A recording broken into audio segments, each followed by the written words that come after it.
Assalamualaikum warahmatullahi wabarakatuh. Saya ingin kembali menanggapi pertanyaannya. Ini katanya bagaimana caranya menghadapi DC pinjol yang menagih, khususnya DC pinjol ilegal. Karena saat ini saya belum punya uang untuk membayar. Ya, jika memang belum mampu untuk membayar, ya sudah, Anda tidak perlu untuk membayar dulu. Jangan sampai Anda harus tutup lubang gali lubang, kecuali memang ada aset berharga yang bisa Anda jual untuk membayar hutang. Kalau sudah mentok, janganlah Anda berhutang di pinjol lain untuk menutup hutang di pinjol sebelumnya. Intinya stop dulu, biarkan saja, gak usah memaksakan diri untuk membayar bila memang belum ada uangnya. Terus tapi katanya tapi bagaimana, kan DC-nya setiap saat menghubungi. Ya sudah, abaikan saja. Tapi jangan langsung diabaikan. Ketika pertama kali mereka menelpon, atau beberapa kali setelahnya juga nggak apa-apa ya, menelpon, bilang ke mereka, untuk saat ini saya belum memiliki uang, tetapi nanti setelah saya memiliki uang lagi, saya pasti akan membayar. Jadi tidak perlu Bapak Ibu telepon saya dulu, karena kalau saya udah punya uang pasti saya akan membayarnya tanpa ditagih. Gitu aja, bilang begitu.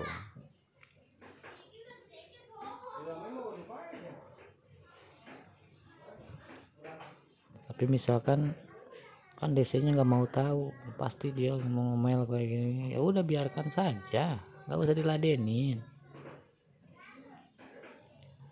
Kalau diladenin yang ada mereka malah makin ya nggak karuan, malah bikin nanti pikiran Anda jadi semakin tertekan gitu. Yang udah pernah minjol pasti tahulah gimana DC itu kalau udah nagih itu, udah nggak mau tahu pokoknya. Nah, makanya Anda di situ udah nggak usah lagi diladenin, cukup sekali menjawab tadi, tapi jangan dijanjikan kapan bayarnya. Bilang aja nanti kalau sudah punya uang saya pasti akan membayarnya, dan tolong jangan menghubungi saya dulu, nanti juga tanpa ditagih. Kalau saya udah punya uang lagi pasti dibayar.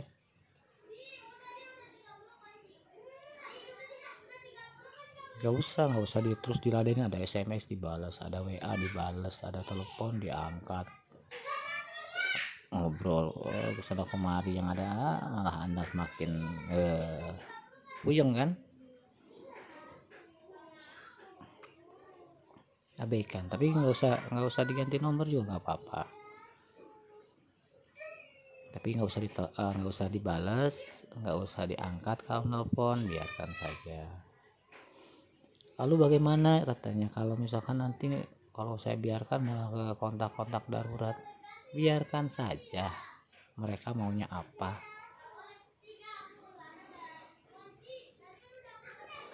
Menelepon siapapun yang ada kontak Anda, biarkan saja.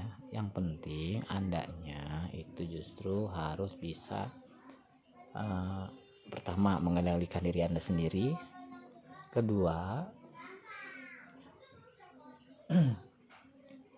Anda harus bisa mengendalikan orang-orang yang mungkin salah satunya akan menerima teror juga dari pihak DC akibat hutang Anda.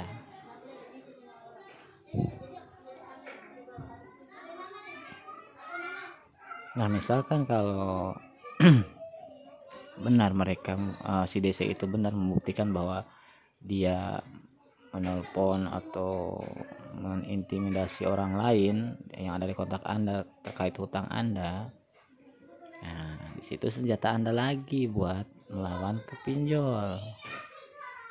Jadi jika Anda sudah menemukan bukti bahwa si DC pinjol tersebut sudah mulai menyebar data atau mengintimidasi orang-orang yang ada di kontak Anda, dan Anda memiliki buktinya, nah Anda balik lagi. Maksud saya, Anda sudah saatnya melawan ke DC pinjol tersebut. Bagaimana cara melawannya? Nah, ini cara melawannya.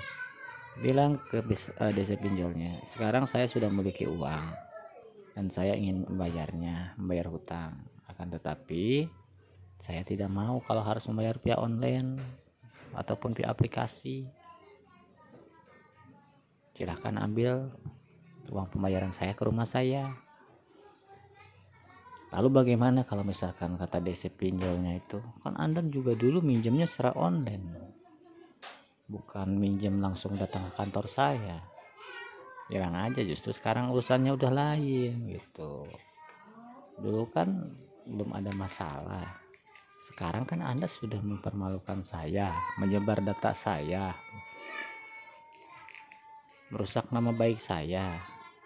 Nah sekarang saya ingin bayar hutang, tapi silakan uang pembayarannya ambil ke rumah saya, sekaligus Anda bersihkan nama baik saya ke keluarga saya, ke tetangga-tetangga saya, ke teman saya yang sudah Anda teror.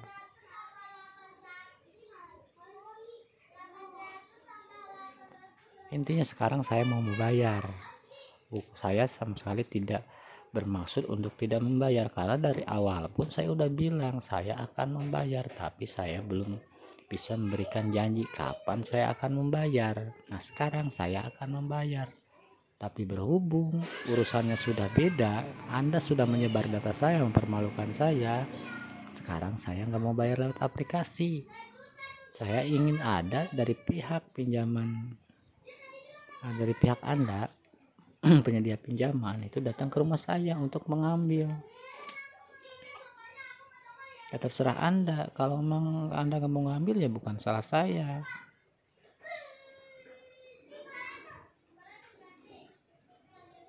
Nah begitu jawabannya ke DC pinjolnya. Jadi kan bisa membalikan keadaan lah di situ.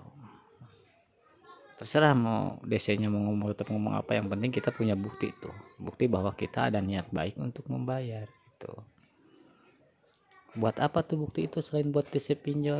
Nah bukti yang tadi, yang pertama kali bilang mau bayar tapi tidak bisa menjanjikan, dan yang kedua mau bayar tapi minta diambil ke rumah, itu juga bisa jadi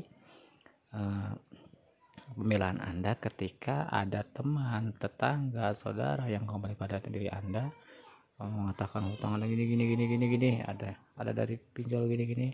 Nah, Anda perlihatkan bukti itu. Katakan sama mereka, nih saya tuh sebenarnya begini. Ini nih buktinya. Saya itu ada niat untuk bayar, tapi pihak pinjolnya seperti ini. Insya Allah lah, nanti orang-orang di sekitar Anda akan lebih mengerti gitu. Intinya di sini Anda jangan terlalu banyak berpikir yang enggak. Jangan mau dipermainkan oleh perasaan sendiri.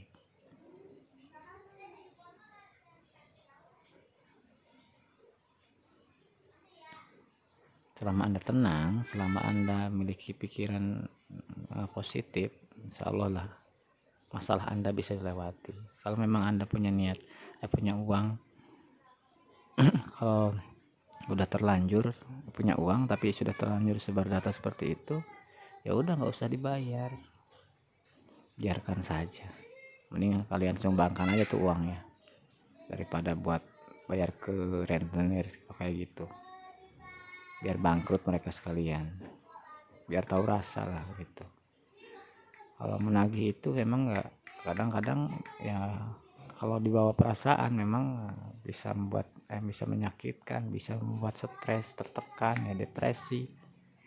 Tapi kalau bisa mengendalikan diri, mengendalikan perasaan, ya kalian akan baik-baik aja ya.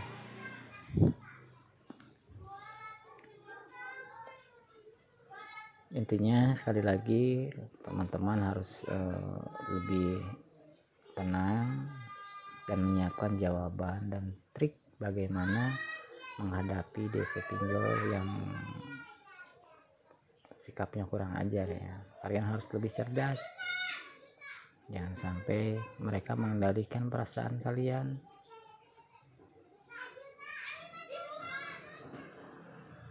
Baik teman-teman sekalian, mungkin untuk saat ini segitu aja dulu dari saya.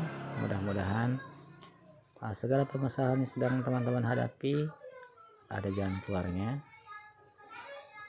Yang sedang memiliki hutang mudah-mudahan juga dibebaskan dari hutang piutang. Semoga dalam pekerjaannya, dalam mencari nafkahnya itu lebih baik lagi sehingga tidak kembali lagi berhutang, apalagi berhutang ke rentenir yang terkait riba lah gitu intinya. Sampai ketemu lagi dalam kesempatan. Jangan lupa like, komen, dan juga subscribe. Wassalamualaikum warahmatullahi wabarakatuh.